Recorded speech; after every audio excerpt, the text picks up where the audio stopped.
You're standing outside a stone cell in the basement of a church. It's 1612. Pendle, Lancashire. Through the iron grate you can hear breathing. Shallow. Irregular. Someone's alive in there. The magistrate next to you holds a leather-bound ledger. His handwriting is meticulous. He's documented everything that's happened to the woman inside over the past 6 days. Her name is Alice Nutter. She's 60 years old. Wealthy landowner. Respected in her community for decades, until someone accused her of witchcraft. What you're about to witness isn't the execution. That's scheduled for tomorrow. This is what came before. The machinery designed to break her completely before they ever lit the pyre. The door opens. Here's what makes this so chilling. Every step of what happened to Alice, what happened to thousands like her, was documented. Church officials kept records. Magistrates wrote detailed accounts. The accused were literate enough to leave testimonies. We know exactly what they did, and here's what should terrify you. It wasn't random cruelty. It was a system. Picture this. The arrest happens at dawn. Always dawn. You're dragged from your bed, still in your night clothes. No time to dress properly. No time to say goodbye to family. You're taken to a cell. Stone walls. No windows. One small grate in the door. Then the preparation begins. Act 1. The stripping. You're not allowed to keep your clothes. Every piece of fabric is removed. The officials are looking for something specific. The witch's mark. According to the Malleus Maleficarum, the witch hunter's manual written in 1487, every witch bears a mark where the devil touched them. It could be a mole, a birthmark, a scar, any imperfection on the skin. So they search every inch of your body. Think about what this does psychologically. You're 60 years old, you've lived your entire life with dignity. Now you're naked in a freezing cell while strange men examine your skin with candles, documenting every mark they find. The records from Alice Nutter's trial note several suspicious marks upon the accused's body, including a raised area beneath the left breast. That mole she'd had since childhood? Evidence of demonic contact. But here's where it gets systematic. They don't just look for marks. They test them. The witch pricker arrives. This is a specialist profession in 17th century Europe. Men who travel from town to town with a collection of needles and pins, claiming they can identify true witch marks by pricking the skin. The theory, where the devil touched you, you feel no pain.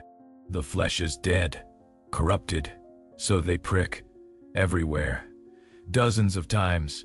Hundreds if necessary.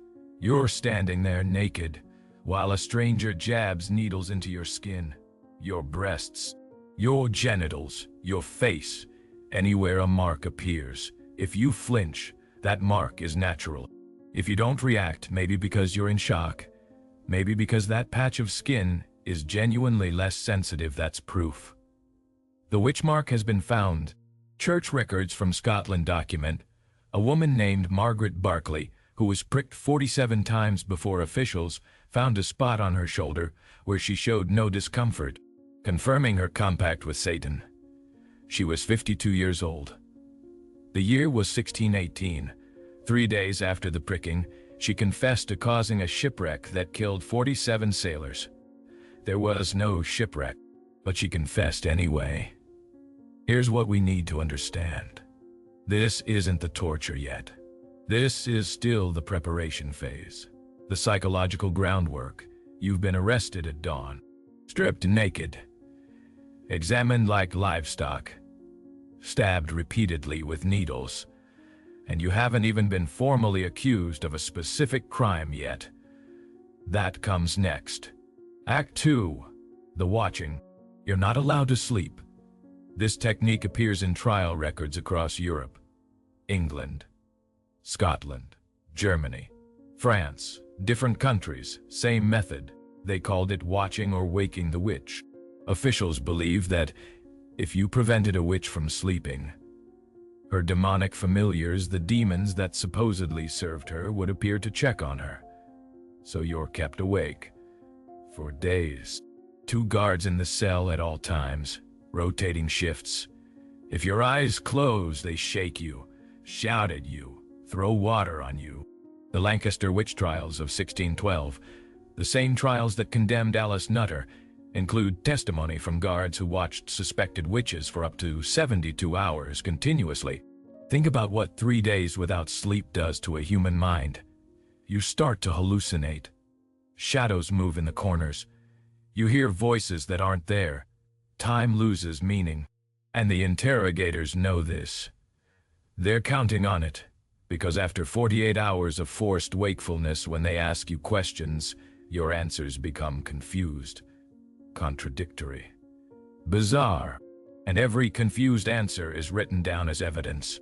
The trial records of Isabel Gowdy from Aldern, Scotland, 1662, contain her detailed confession of flying to sabbats, having sex with the devil, and transforming into a heiress. She described these events with extraordinary specificity: dates, locations, other witches present. Historians analyzing her trial noted that her confession was given after being watched for 4 days and nights without rest. Sleep-deprived to the point of delirium, she confessed to impossibilities, and they burned her for it. Here's the thing that should keep you awake tonight. This wasn't considered torture. Not legally. According to the legal standards of the time, torture was what happened when you applied physical implements: the rack, the thumb screws, the strapatot. That required special permission from authorities. But watching? That was just proper custody. That was making sure the accused didn't escape or harm herself. The psychological destruction wasn't categorized as cruelty. It was procedure. By the 3rd day of watching, Alice Nutter had begun talking to people who weren't there. The guards documented it.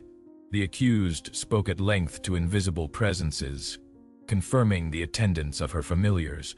She was talking to hallucinations caused by extreme sleep deprivation. They recorded it as proof of demonic contact. If you believe that the documented machinery of systematic psychological destruction deserves to be remembered, consider liking this video and subscribing. Your support helps unearth the historical records that show how civilized societies can become engines of horror. Act 3. The swimming. You're dragged from your cell, still in a nightgown if they've allowed you clothing at all. You're taken to a pond or river. Your thumbs are tied to your opposite big toes. Right thumb to left toe. Left thumb to right toe. This contorts your body into an awkward, cramped position. Then you're thrown into the water. This is the swimming test, also called trial by water. Based on the logic that water, being pure and used in baptism, would reject a witch. If you sink, you're innocent. God and nature accept you. If you float, you're guilty. The water rejects you because you've rejected God. Think about that for a moment. If you drown, you're declared innocent posthumously. If you survive, you're a proven witch and will be executed anyway. The test is designed so that there is no way out. The records from the swimming of Mary Sutton in Bedford, England, 1613, describe how she was swum 3 times. Each time she managed to keep her head above water despite her bound limbs. The crowd watching reportedly cheered when she floated. Proof positive of witchcraft. She was hanged 3 weeks later.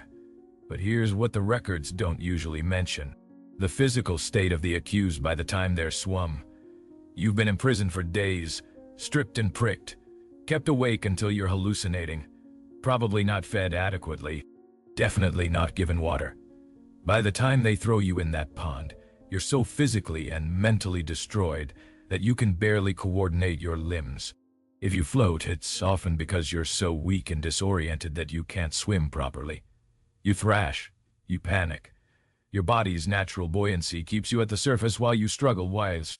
And every witness interprets your desperate attempt to survive as evidence of your supernatural nature. The swimming test was officially endorsed by King James I of England in his 1597 treatise Daemonology.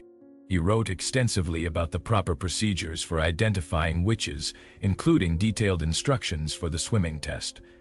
This wasn't folk superstition. This was royal policy. Educated men of law implemented it with the full backing of the crown and church. Think about what that means. The most powerful institutions in society, the monarchy, the church, the legal system, all working together to create machinery that systematically destroyed innocent people. And they documented it carefully, thoroughly, because they believed they were doing righteous work. Act 4, the examination.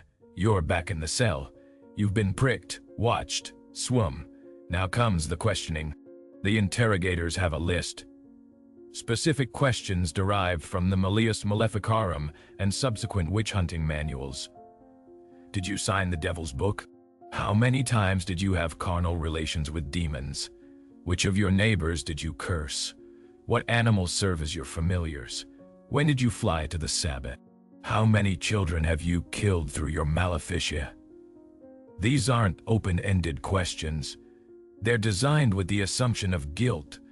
The interrogator isn't asking if you did these things. They're asking when and how many.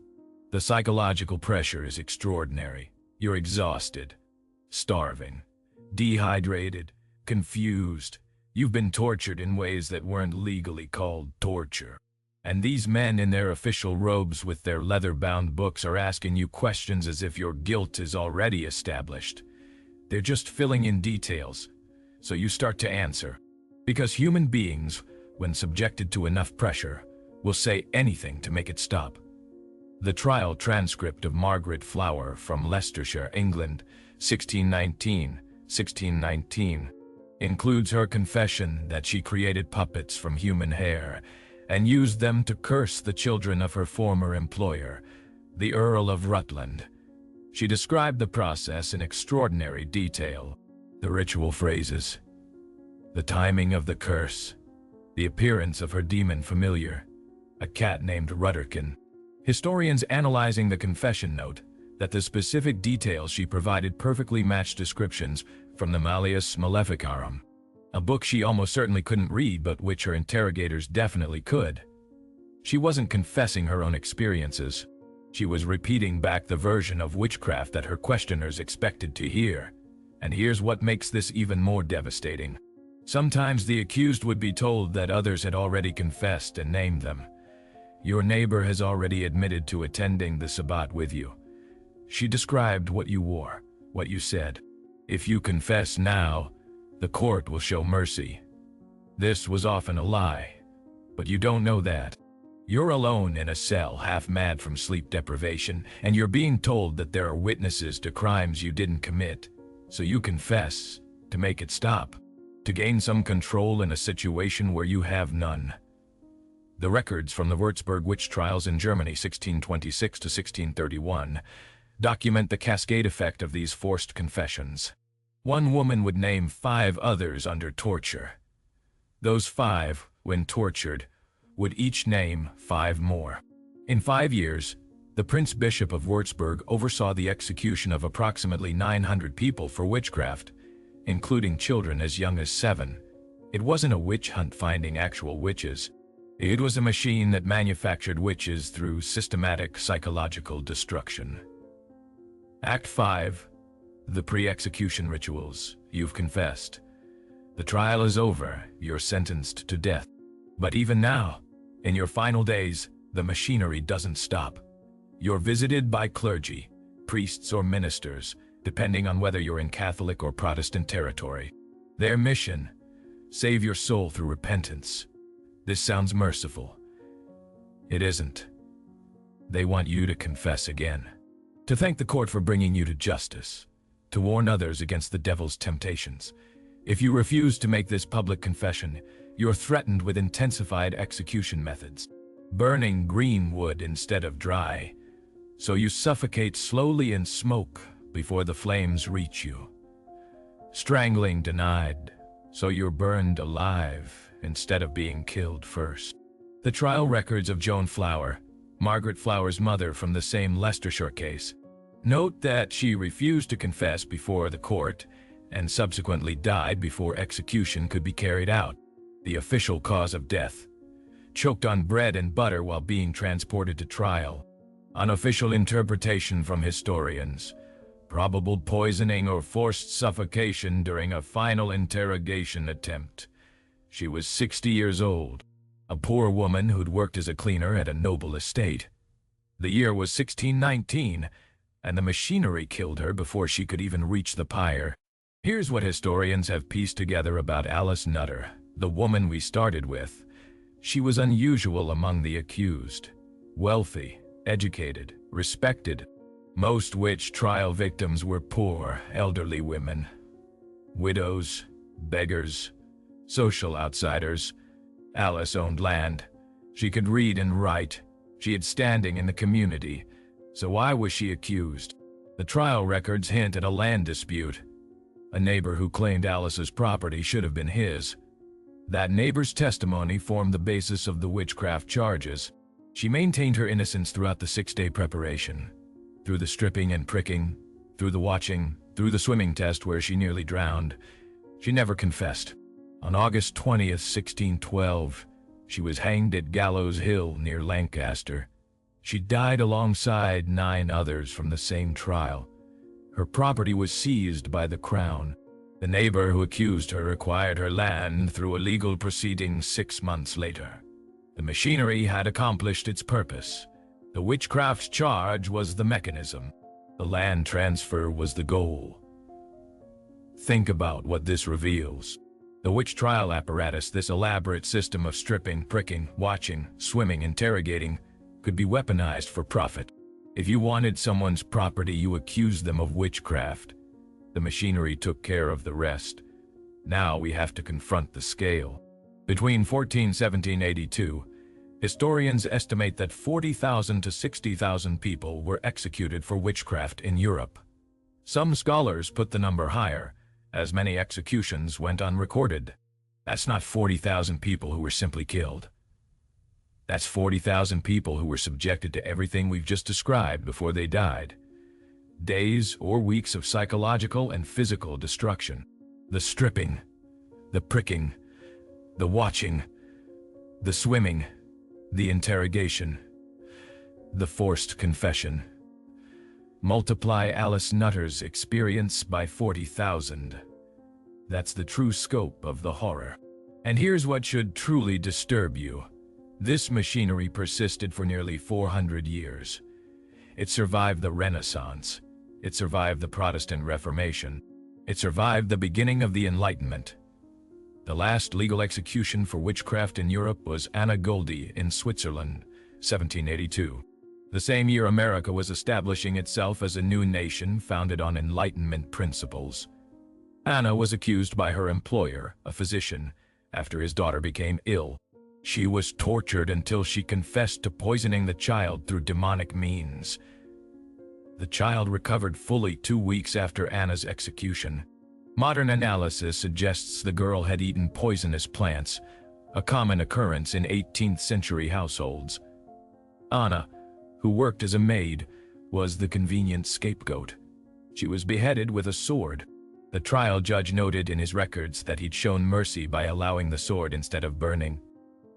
This was 1782. Mozart was composing symphonies. The steam engine was revolutionizing industry. The American Constitution was being drafted.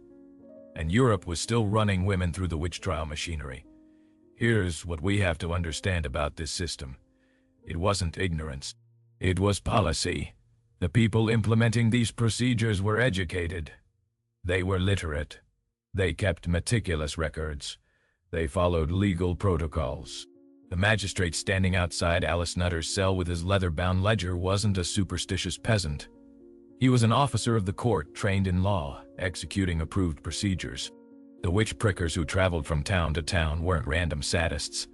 They were paid professionals, hired by courts, working within a recognized legal framework. The clergy who pressured the condemned for final confessions weren't evil monsters.